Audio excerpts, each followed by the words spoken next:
13 seconds. That's all it takes for this gang to subject their victims to the most gruesome, brutal violence. And once you join them, whether by force or choice, the only way out is death. One of MS-13's most essential principles is to see, hear, and say nothing. The gang enforces this rule by giving any MS-13 member suspected of telling on the group a green light, an order to kill. MS-13, or Mara Salvatrucha, is an international criminal gang like no other. And in this video, we look into the lives of its gang members. The Mara Salvatrucha gang was founded in Los Angeles in the 1980s by Salvadoran immigrants from the city's Pico-Union neighborhood who had fled Central America's civil wars. Salvadoran asylum seekers were denied access to the United States in that time period, and instead came to the country in large numbers as undocumented illegal immigrants. MS-13 began as a Los Angeles-based gang of young, delinquent heavy metal fans, but things got out of hand too quickly. The undocumented community in Los Angeles faced significant racial intolerance and persecution, and to combat that, MS-13 began to develop into a gang. The gang's original mission was to protect Salvadoran immigrants from other, more established gangs in Los Angeles, which were mostly made up of Mexicans, Asians, and African Americans. Soon enough, they gained a reputation for extreme violence and machete-wielding murders. It began in Mexican gang-controlled neighborhoods, and then spread to other regions of the country. They have now grown like wildfire, known to operate in at least 46 states, according to the FBI. MS-13 has been accused of taking advantage of underprivileged and at-risk youth, who are targeted to join the gang either by getting jumped in, which means they're beaten mercilessly for 13 seconds, or by what they call get wet, in which they ask the youngsters to commit a crime, usually a murder, for the gang. An FBI threat assessment in 2008 predicted between 6,000 and 10,000 members in the United States, making it one of the country's largest criminal organizations.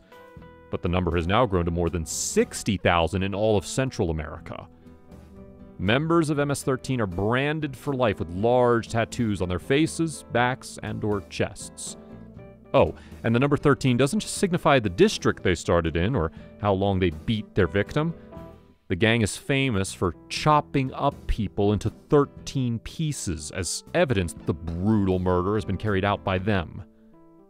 According to evidence gathered in from a large-scale Salvadoran police investigation, the gang's annual revenue is around $31.2 million, primarily from drugs and extortion.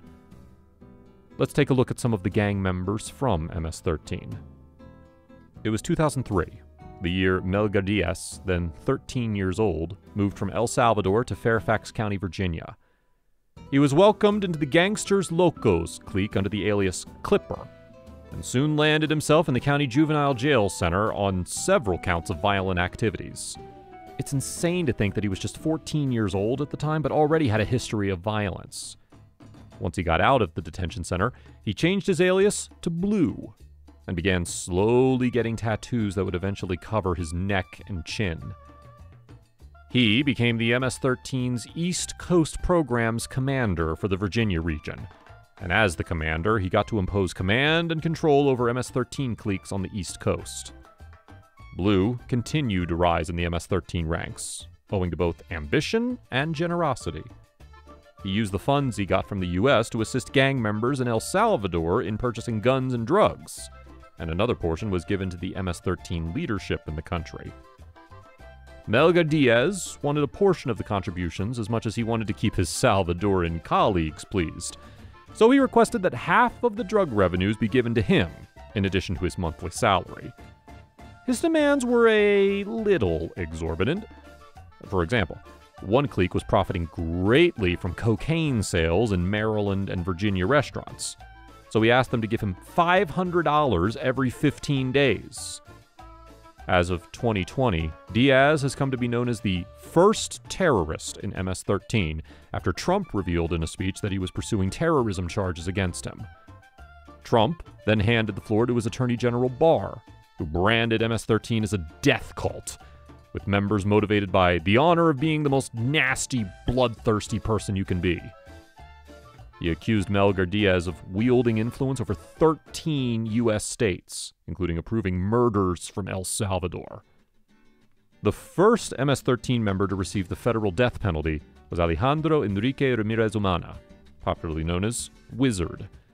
Umana murdered multiple people in Los Angeles, and he eventually returned to Charlotte, North Carolina as a veteran member of MS-13 to rebuild the gang's Charlotte cell.